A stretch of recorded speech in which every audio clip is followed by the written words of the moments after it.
अस्सलाम वालेकुम नाज़रीन, प्रोग्राम में खुशामदीद। अमेरिका के बारे में कहा जाता है कि उसकी दुश्मनी बहुत बुरी है, लेकिन अगला जुमला उससे भी ज़्यादा अहम है कि उसकी दोस्ती उसकी दुश्मनी से भी बुरी है। अमेरिकी इमदाद हमारे जैसे ममालिक को चाहिए होती है, लेकिन इमदाद के साथ जो मामलात आते हैं हमारी नज़र से ओझल नहीं होने चाहिए। पाकिस्तान के अंदर अमेरिकी मदद के हवाले से जो बात होती है अमूमन उसका ताल्लुक मिलिट्री इक्विपमेंट के साथ है, अमूमन उसका ताल्लुक ज़राअत के अंदर इन्वेस्टमेंट के साथ है।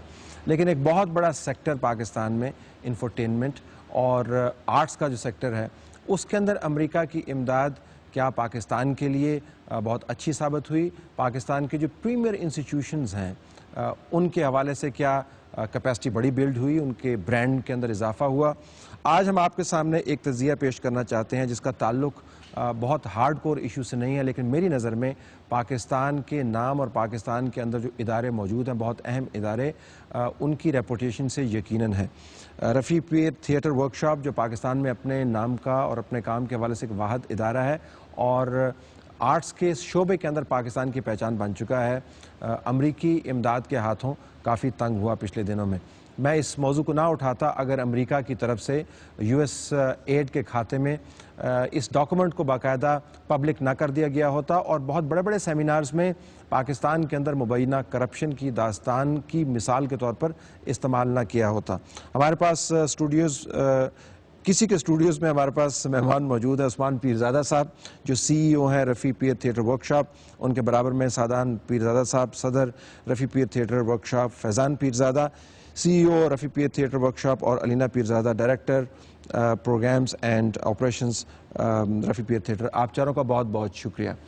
मामला आपके सामने है जी कि US एड ने कोई 20 मिलियन का बच्चों के टेलीविज़न चैनल के लिए कंटेंट जनरेट करवाने का एक प्रोजेक्ट किया, रफ़ी पीर थिएटर के साथ किया, फिर उसके बाद उस प्रोजेक्ट को बीच में बंद कर दिया गया। हमने उसको प्रोग्राम का हिस्सा नहीं बनाया क्योंकि उस वक्त बाहमी मामलात आपके चल रहे थे, लेकिन अब रिपोर्ट उन्होंने लॉन्च कर दी है जिसके अंदर मेरे ख्याल में काफ़ी संजीदा एलिगेशंस हैं और कहा गया है जी कि नॉन कंप्लायंस थी और पैसे अनअकाउंटेड थे और आपने प्रोसीजर्स को वायलेट किया है। बड़ा भारी चार्ज लगता है इम्प्लाइड करप्शन का। आई थॉट कि ये मामला तय हो गया था।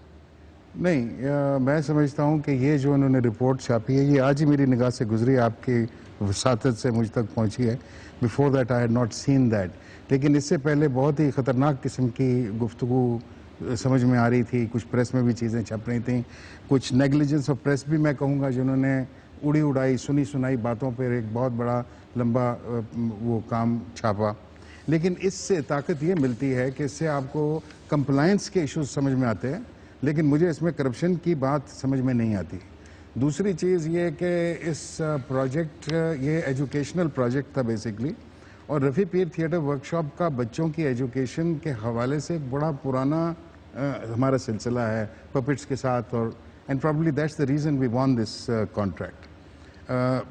मैं समझता हूँ कि थोड़ा सा अगर फैज़ान साहब इसके बारे में एक्सप्लेन करें, because he was heading this project, तो दैट विल बी। ज़रा ये जो अभी आपने नुक्ता उठाया वो पहले उसको थोड़ा सा डिबेट कर लें। यकीन बराह रास्त तो उन्होंने बात नहीं की, लेकिन उन्होंने कहा जी कि इंटरनल कंट्रोल वीकनेसेस थी, बहुत सारा पैसा उन्होंने काउंट किया हुआ है कि वो अनअकाउंटेड फॉर था, वहाँ पर नहीं लगना चाहिए था।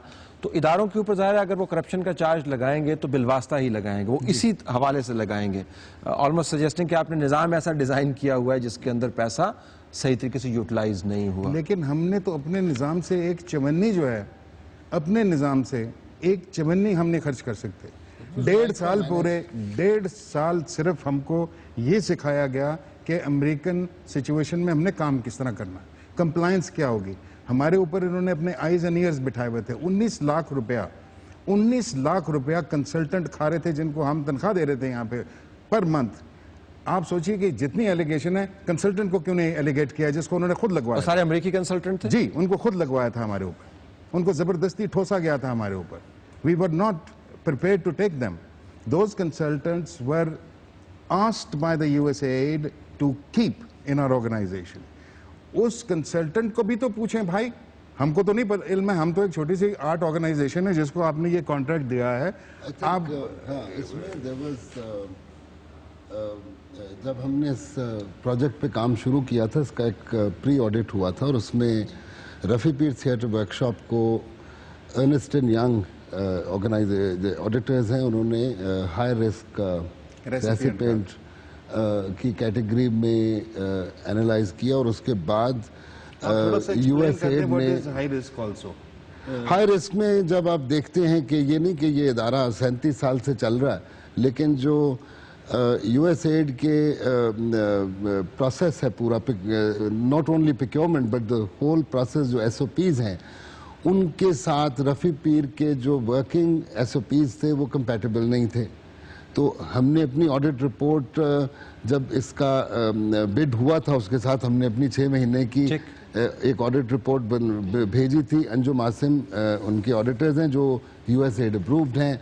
हमारी कंपनी सिलेक्ट हो जाती out of hundreds of applicants, so they knew that where we stood. तो कोई ऐसी चीज नहीं थी जो कॉन्ट्रैक्ट से पहले उनकी नजरों से छुपी हुई हो? No. Rafi Peer theatre operate किस तरह करता है, वो हाई रिस्क है या नहीं है, एसओपीज क्या है? डिफरेंट लेवल्स बिफोर हमें ग्रांट, जैसे ही प्रोजेक्ट हुआ, प्री ऑडिट असेसमेंट थी।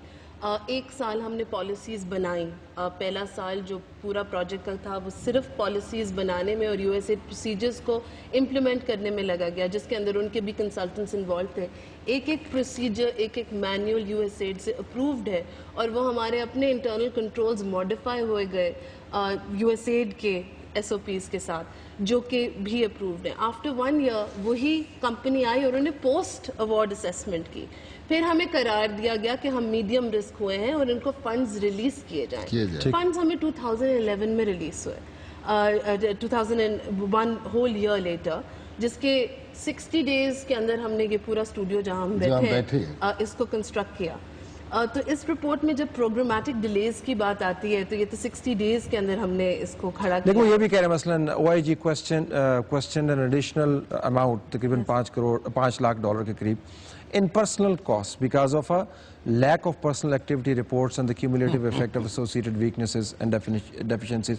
मैं जानना चाह रहा हूँ कि अगर 1.5 साल इंटरफेस आपका रहा, वो आपको कंप्लायंस के बारे में बताते रहे, वो उस निज़ाम के बारे में बताते रहे जिसके साथ आपको फाइन ट्यून होना था, तो ये तो बड़ी बातें हैं। OIG should go and audit USAID, क्योंकि USAID के तो वो how did they release that funds? I mean, each एक रुपया वहाँ से जब तक उसकी पूरी असेसमेंट वो कर नहीं लेते थे, अप्रूवल नहीं भेजते थे, we could not write 15 days prior liquidation जाती है, जो पहले वो उसको देखते हैं कि ये किस चीज़ के लिए। मंथली पैसे रिलीज होते हैं, जब तक उसके चेक्स एंड बैलेंसेस वो फिजिकली नहीं देखते, वो पैसे नहीं रिलीज करते। अच्छा, कंट्रोवर्सी ट्रिगर कब हुई थी व्हेन यू सस्पेक्टेड कि कुछ होने वाला है? क्योंकि सस्पेक्ट नहीं जी, हमें एक दफ़ा बुलाया गया, हम चारों को actually, because we are the main heading this project, और हम बड़े खुश हुए क्योंकि programme was at its height, programme was beautiful, it was loved and liked, and I am still very proud of the project because 20 million Gallup की report है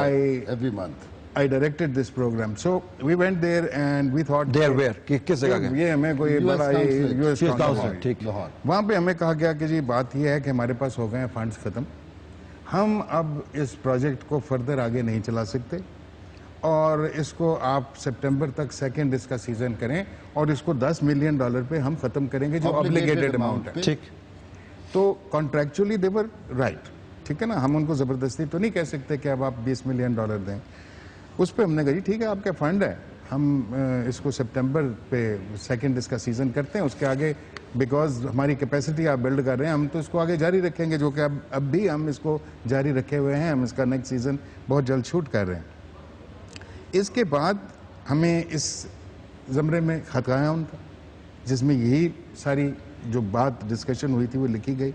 हाँ, उस मीटिंग में इन्होंने हमसे कहा कि हमारे कुछ खदशात हैं जो कि हमारे OIG की रिपोर्ट में हैं आपके बारे में। OIG हमसे मिल चुके थे, वो नॉर्मली हर जगह जाते हैं। हमें यही बताया गया था कि एक नॉर्मल प्रोसीजर है, जिधर USAID का फंड होता है, ये OIG साहब वहाँ पे जाते हैं और चेक करते हैं, ठीक है। लेकिन प्राइमरी कॉज ये था कि हमारे पास पैसे खत्म हो गए, हमने इसको क्लोज कर दिया। ये हमारे पास खत पड़ा हुआ है यार, I mean we can show it to you, this is documented. उसके बाद अचानक एक मैं तो समझूंगा कि इन्हीं हलकों ने एक रिपोर्ट जाली किस्म का एक काम एक अखबार में छपवाया जिसके अंदर बेइंतहा एलिगेशंस थी, जिसमें कहा था वो कि कुछ पूरा और ही है, अगर आप खानदान ये- घुस गया और फलाना हुआ और हमने ऑब्लिगेट किया और पता नहीं क्या, corruption of the highest order and 20 million खा गए और 20 मिलियन। उस रिपोर्ट को पिक हुई वो रिपोर्ट, वो प्लान्ड थी, वो एक छोटा आदमी नहीं कर सकता। ट्रिगर होके पूरी वर्ल्ड वो किसने की, वल्लाह आलम, आप भी समझ सकते हैं, जो पावरफुल होगा वही ये करेगा।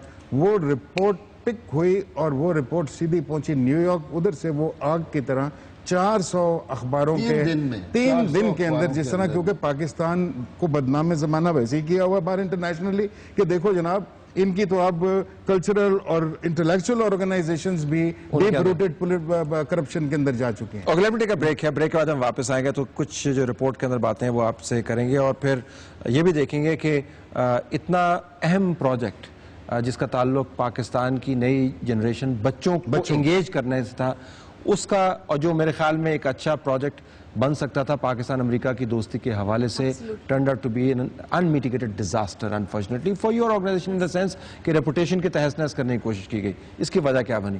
ब्रेक लेते हैं नाज़रीन, ब्रेक बाद वापस आते हैं।